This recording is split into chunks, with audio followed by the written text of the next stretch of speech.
नमस्कार, स्वागत आप सभी का YouTube channel knowledge TV. Haryana वासियों के लिए अभी अभी 15 बड़ी खबरें सामने आ रही हैं। काम की खबरें, घोषणा, आदेश, ऐलान, क्या है पूरी अपडेट, आइए देखते हैं। हरियाणा की हर छोटी से बड़ी योजना, घोषणा, आदेश, फैसला, मौसम, सभी की जानकारी एक ही वीडियो में मिलने वाली है, तो चैनल को सब्सक्राइब जरूर कर लें। तो चलिए देखते हैं सभी हरियाणा वासियों के लिए आज 15 बड़ी खबरें, घोषणा, ऐलान। पहली बड़ी घोषणा, प्रदेश में बिना पंजीकरण रिन्यू कराए दवा बिक्री और फार्मेसी कार्य करने वाले फार्मासिस्टों पर अब सख्त कार्रवाई की तैयारी हो गई है। हरियाणा राज्य फार्मेसी परिषद ने ऐसे फार्मासिस्टों को अंतिम मौका देते हुए 3 महीने के भीतर अपना पंजीकरण नवीनीकरण कराने के निर्देश दिए हैं। परिषद के अनुसार राज्य में करीब 70,000 पंजीकृत फार्मासिस्ट हैं, जिनमें से 10,000 से अधिक ने वर्ष 2020 से अब तक अपना पंजीकरण रिन्यू नहीं कराया। ऐसे फार्मासिस्ट अवैध रूप से कार्य कर रहे हैं, जो नियमों के विरुद्ध है। एचएसपीसी ने स्पष्ट किया है कि यदि संबंधित फार्मासिस्ट 30 जून तक अपना पंजीकरण रिन्यू नहीं कराते तो उनका नाम पंजीकरण सूची से हटा दिया जाएगा। इसके बाद रिन्यू कराने पर उसे प्रति वर्ष 500 रुपए के हिसाब से विलंब शुल्क देना होगा। तो 5 साल से पंजीकरण रिन्यू नहीं कराने वाले फार्मासिस्टों का नाम सूची से कटेगा। 10,000 फार्मासिस्ट ने रिन्यू नहीं कराया, 30 जून तक मोहलत। आइए अगली बड़ी घोषणा देखते हैं। प्रदेश की अनाज मंडियों में लंबे समय से चल रही कच्ची पर्ची व्यवस्था पर मार्केटिंग बोर्ड ने तत्काल रोक लगा दी है। Haryana state agriculture marketing board ने राज्य की सभी मार्केट कमेटियों को निर्देश जारी कर हर खरीद फरोख्त पर अनिवार्य रूप से जे फार्म जारी करने को कहा है। मार्केटिंग बोर्ड ने स्पष्ट किया कि अगर किसी मंडी में कच्ची पर्ची के जरिए लेन देन मिला तो संबंधित आढ़तियों के खिलाफ नियमों के तहत कार्रवाई की जाएगी। हाई कोर्ट में दायर एक जनहित याचिका के बाद सरकार ने यह फैसला लिया है। तो मंडियों में अब कच्ची पर्ची का खेल बंद, हर खरीद पर जे फार्म जरूरी। कच्ची पर्ची के जरिए लेन देन मिलने पर संबंधित आढ़ती के खिलाफ नियमों के तहत कार्रवाई होगी। तो ये बड़ी अपडेट आई। अगली बड़ी घोषणा देखते हैं। प्रदेश के 6 जिले व चंडीगढ़ के युवाओं और हरियाणा, दिल्ली, हिमाचल और चंडीगढ़ के युवाओं को अग्निवीर बनने का एक और मौका मिला है।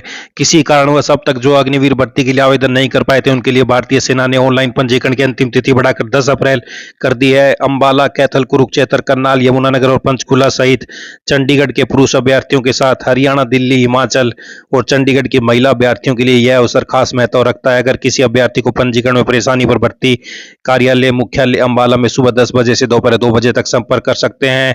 तो अग्निवीर भर्ती आवेदन की तारीख बढ़ा दी गई है। तो वहीं पंजाब एवं हरियाणा हाईकोर्ट ने पर्यावरण संरक्षण के मुद्दे पर ऐतिहासिक और सख्त आदेश पारित करते हुए हरियाणा में पेड़ों की कटाई पर तत्काल प्रभाव से रोक लगा दी है।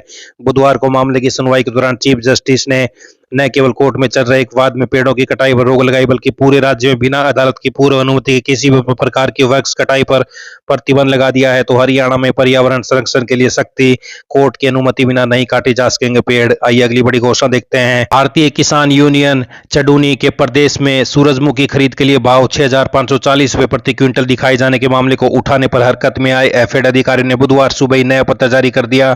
उसी तिथि और पत्र संख्या में विभाग की ओर से न्यूनतम समर्थन मूल्य में सुधार करते हुए 7,721 रुपए प्रति क्विंटल किया गया है। पत्र में सुधार होने पर बाकी प्रवक्ता ने इसे किसानों की एकता की जीत बताया। उन्होंने कहा कि पहले के पत्र में दिखाए जा रहे खरीद भाव में किसानों को 1,181 रुपए प्रति क्विंटल तक नुकसान उठाना पड़ता। अब सुधार होने से किसानों को राहत मिली है। खरीद के लिए मात्र 1 महीने के समय में अभी भी कोई बढ़ोतरी नहीं की गई है। किसानों के दबाव में बदला सूरजमुखी का एमएसपी। हेफेड ने सुधारी चूक, 6,540 से बढ़ाकर 7,721 रुपए प्रति क्विंटल किया भाव। तो ये बड़ी अपडेट आई। अगली बड़ी घोषणा देखते हैं। बुधवार से एक्स्ट्रा प्रीमियम पेट्रोल व एक्स्ट्रा ग्रीन डीजल यानी प्रीमियम डीजल के दाम भी बढ़ गए।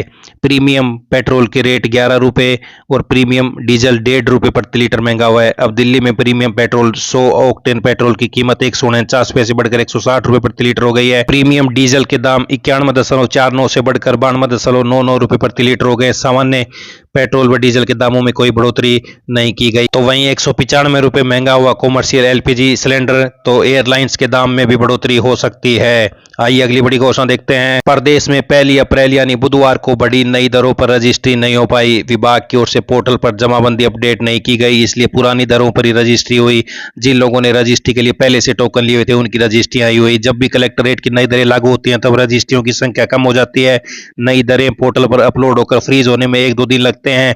तहसीलों व उप तहसीलों में सामान्य दिनों की तुलना में कम चहल पहल रही। तहसीलदार, नायब तहसीलदार सहित स्टाफ द्वारा सरकार की हिदायत अनुसार उनकी पुरानी कलेक्टरेट दरों की पर रजिस्ट्रियां की। कुछ लोग नई अपॉइंटमेंट लेने आए पर कलेक्टरेट की नई दरें पोर्टल पर अपडेट न होने से उन्हें लौटना पड़ा। बृहस्पतिवार से जो भी अपॉइंटमेंट रजिस्ट्री के लिए मिलेगी बड़े हुए कलेक्टरेट से होगी। तो पहले दिन पोर्टल पर अपडेट नहीं हुए भूमि के नए कलेक्टरेट पुरानी दरों पर ही हुई रजिस्ट्रियां। नई दरें पोर्टल पर अपलोड होकर आज होंगी फ्रीज। नई दरें अपडेट होने तक पुराने टोकन पर ही रजिस्ट्रियां हुई। आइए अगली बड़ी घोषणा देखते हैं। हरियाणा सरकार की मुख्यमंत्री तीर्थ यात्रा योजना के तहत श्री हजूर साहिब नांदेड़ महाराष्ट्र के लिए 5 मई को कुरुक्षेत्र से विशेष ट्रेन रवाना होगी। मुख्यमंत्री नायब सैनी इस ट्रेन को झंडी दिखाकर प्रदेश के विभिन्न जिलों से जाने वाली संगत को रवाना करेंगे। प्रवक्ता ने बताया कि वरिष्ठ नागरिक जिनकी आयु 60 वर्ष से अधिक है और उनकी पारिवारिक आय 1,80,000 रुपए से कम है वे इस योजना का लाभ उठा सकते हैं। योजना का लाभ उठाने के लिए सरल हरियाणा पोर्टल पर 15 अप्रैल तक पंजीकरण किया जा सकता है। पात्र व्यक्ति नजदीकी सीएससी सेंटर या अपने स्मार्टफोन से सरल हरियाणा पोर्टल पर घर बैठे निःशुल्क यात्रा के लिए पंजीकरण कर सकते हैं। तो हजूर साहिब नांदेड़ की निःशुल्क यात्रा के लिए 15 अप्रैल तक कराएं पंजीकरण। सीएम नायब सैनी 5 मई को कुरुक्षेत्र से रेलगाड़ी को झंडी दिखाकर करेंगे रवाना मुख्यमंत्री तीर्थ योजना के तहत। तो ये बड़ी अपडेट आई। अगली बड़ी घोषणा देखते हैं। ऑनलाइन भुगतान में धोखाधड़ी पर रोक लगाने के लिए आरबीआई ने यूपीआई समेत सभी डिजिटल मंचों से होने वाले लेन देन के लिए 2 स्तरीय प्रमाणीकरण बुधवार से जरूरी कर दिया है। इसका मतलब है कि अब सिर्फ यूपीआई पिन डालने से भुगतान पूरा नहीं होगा बल्कि ओटीपी, अंगुली के निशान या चेहरे का सत्यापन जैसे कदम भी जरूरी होंगे। इस तरह यूपीआई पिन लीक होने की स्थिति में भी अनधिकृत भुगतान को रोका जा सकेगा। तो डिजिटल लेन देन के लिए 2 स्तरीय सत्यापन जरूरी, अब सिर्फ पिन डालने से नहीं होगा यूपीआई भुगतान। आइए अगली बड़ी घोषणा देखते हैं। आज सोने का दाम 10 ग्राम 24 कैरेट सोना 5,346 रुपए घटकर 1,40,000 रुपए पर आ गया है। तो वहीं 1 किलो चांदी 15,176 रुपए घटकर 2,25,000 रुपए पर आ गई है चांदी। आइए अगली बड़ी घोषणा देखते हैं। पहले दिन मंडियों में 24,000 टन गेहूं आया। ज्यादा नमी के कारण सिर्फ 348 टन की सरकारी खरीद हुई। गेहूं रजिस्ट्रेशन नंबर वाले ट्रैक्टर में नहीं ला पा रहे हैं तो एसडीएम से अनुमति लें। मंडियों में गड़बड़ी रोकने के लिए खरीद प्रक्रिया में कुछ बदलाव किए गए हैं। ऐसे में मंडियों में गेहूं ले जाने वाले पहले किसान इन शर्तों को पूरा कर लें। फसल व खेत की वेरिफिकेशन होनी चाहिए। अभी भी बहुत सी फसल की वेरिफिकेशन पेंडिंग है, इससे खरीद में परेशानी आ सकती है। अनाज मंडी में गेहूं सुबह 6 से शाम 8 बजे तक लेकर आएं, इसके बाद एंट्री नहीं होगी। मंडी में ट्रैक्टर ट्राली की रजिस्ट्रेशन नंबर सहित फोटो पोर्टल पर अपलोड होगी। ऐसे में या तो ट्रैक्टर ट्राली पर नंबर लिखा हो या आरसी साथ लेकर जाएं। रजिस्ट्रेशन नंबर वाले ट्रैक्टर में फसल नहीं ला पा रहे हैं तो संबंधित क्षेत्र के एसडीएम से अनुमति लेनी होगी। मंडी में बायोमेट्रिक सत्यापन जरूरी है। किसान खुद मंडी में आने में असमर्थ है तो अपनी जगह परिवार के 2 अन्य व्यक्तियों को नामित कर सकते हैं ताकि उनकी अनुपस्थिति में भी फसल भेजी जा सके। मंडी के एग्जिट गेट पर भी कैमरे लगाए गए हैं। दूसरे राज्यों की गेहूं पर रोक लगाई गई है। बॉर्डरों पर चेक पोस्ट पर पुलिस जवान सक्रिय हैं। तो बड़ी अपडेट। हरियाणा और दिल्ली एनसीआर में अप्रैल में भी मौसम में काफी परिवर्तन देखने को मिलेगा। इस महीने 7 से 8 अप्रैल को पश्चिम विक्षोभ सक्रिय होंगे जिससे मौसम में बदलाव आएगा। पहला पश्चिम विक्षोभ 2 अप्रैल से सक्रिय होगा। इसका असर 3 अप्रैल की शाम से देखने को मिलेगा जिससे प्रदेश में हल्की बूंदाबांदी की गतिविधियां देखने को मिलेगी। इसके बाद 7 और 8 अप्रैल को भी पश्चिम विक्षोभ सक्रिय होंगे। तीसरा पश्चिम विक्षोभ 11-12 अप्रैल को सक्रिय होगा। तो ये बड़ी अपडेट। इस महीने सक्रिय होंगे 8 पश्चिम विक्षोभ। तो आज से बदलेगा मौसम। तो ये बड़ी अपडेट। आइए अगली बड़ी घोषणा देखते हैं। प्रदेश में अब हर सोमवार को सभी सरकारी अस्पतालों और स्वास्थ्य संस्थानों में दवाओं की स्टॉक की अनिवार्य रिपोर्ट देनी होगी। स्वास्थ्य एवं परिवार कल्याण विभाग के अतिरिक्त मुख्य सचिव डॉक्टर सुमिता मिश्रा ने इस संबंध में सख्त निर्देश जारी किए हैं। तो ये बड़ी अपडेट। सीएमओ हर सोमवार को बताएंगे दवा है या नहीं। अस्पतालों में दवाओं के स्टॉक और पोर्टल डाटा में अंतर पर सरकार सख्त। दवाओं की कमी से निपटने के लिए बफर स्टॉक बनाया जाएगा। तो ये बड़ी घोषणा। ये सभी हरियाणा वासियों के लिए आज काम की खबरें, घोषणा, आदेश, ऐलान, पल पल की अपडेट सबसे पहले मिलती रहती है। चैनल को सब्सक्राइब जरूर कर लें। बहुत बहुत धन्यवाद।